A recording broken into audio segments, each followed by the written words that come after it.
প্রিয় শিক্ষার্থী বন্ধুরা আসসালামু আলাইকুম। আশা করি আল্লাহর রহমতে আপনারা সকলে ভালো আছেন। তো ঢাকা বোর্ডের এমসিকিউ সমাধান আজকের এই ভিডিওটিতে তুলে ধরা হবে, তাই ভিডিওটি আপনার জন্য অত্যন্ত গুরুত্বপূর্ণ, তাই ভিডিওটি মনোযোগ সহকারে দেখতে থাকুন। আর আপনি যদি অল জব নিউজ বাংলাদেশ এই চ্যানেলে প্রথমবার এই ভিডিওটি দেখে থাকেন তাহলে অবশ্যই আমাদের এই চ্যানেলটিকে সাবস্ক্রাইব করে রাখবেন, notification bell button all press করে রাখবেন, এই ভিডিওটিতে একটি লাইক করে দেবেন। সাধারণত আপনাদের যে এমসিকিউ সমাধানগুলো নিয়ে আমাদের এই চ্যানেলে ভিডিও দেওয়া হবে, যেহেতু আমাদের চ্যানেলটি জব রিলেটেড চ্যানেল, তো জব সংক্রান্ত তথ্যগুলো জানতে পারবেন, কারণ আপনারা পড়াশোনা করছেন অর্থাৎ নিজের ক্যারিয়ার গঠনের জন্য, চাকরির জন্য, আর চাকরি সংক্রান্ত তথ্যগুলো জানতে পারবেন অল জব নিউজ বাংলাদেশ আমাদের এই চ্যানেলে।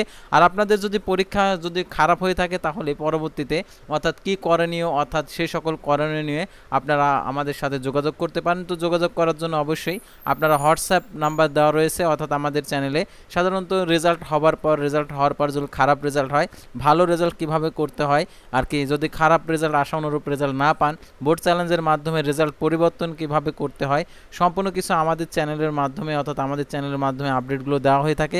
এবং পাশাপাশি আমাদের মাধ্যমে আপনারা বোর্ড চ্যালেঞ্জ করে নিতে পারবেন। আপনার যদি আশা অনুরূপ রেজাল্ট না আসে, সেও তো অবশ্যই আমাদের এই চ্যানেলের সঙ্গে থাকবেন আর অবশ্যই আমাদের হোয়াটসঅ্যাপে যুক্ত থাকবেন। তো আর কথা না বাড়িয়ে চলে যাচ্ছে মূল বিষয়ে, অর্থাৎ আপনাদের যে ঢাকা বোর্ডের এমসিকিউ সমাধানটা আপনাদেরকে দেখিয়েছি, তো আপনারা দেখতে থাকুন।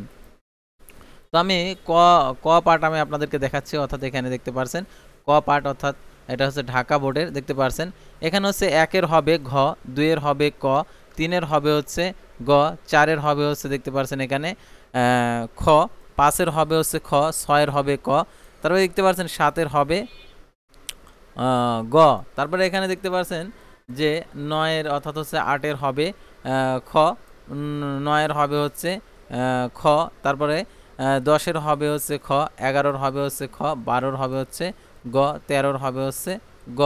তো তারপর আমরা পরবর্তী পাতায় অর্থাৎ পরবর্তী যেগুলো রয়েছে দেখতে পাচ্ছেন এখানে 14-এর হবে গ, 15-এর হবে ঘ, 16-এর হবে ঘ গ, তারপর হচ্ছে 17-এর হবে ক, 18-এর হবে এখানে 18 অ্যান্সারটা হয়নি, তার 19-এর হবে হচ্ছে খ, 20-এর হবে হচ্ছে ক, 21-এর হবে হচ্ছে ক, তারপর দেখতে পাচ্ছেন 30-এর হবে ক, 29-এর হবে ক, তারপরে এখানে দেখতে পাচ্ছেন 27-এর হবে গ, আর 26-এর হবে ক, 25-এর হবে গ গ, তারপর হচ্ছে 24-এর হবে হচ্ছে ক, 23-এর হবে হচ্ছে ঘ, তারপর হচ্ছে 22-এর হবে ক।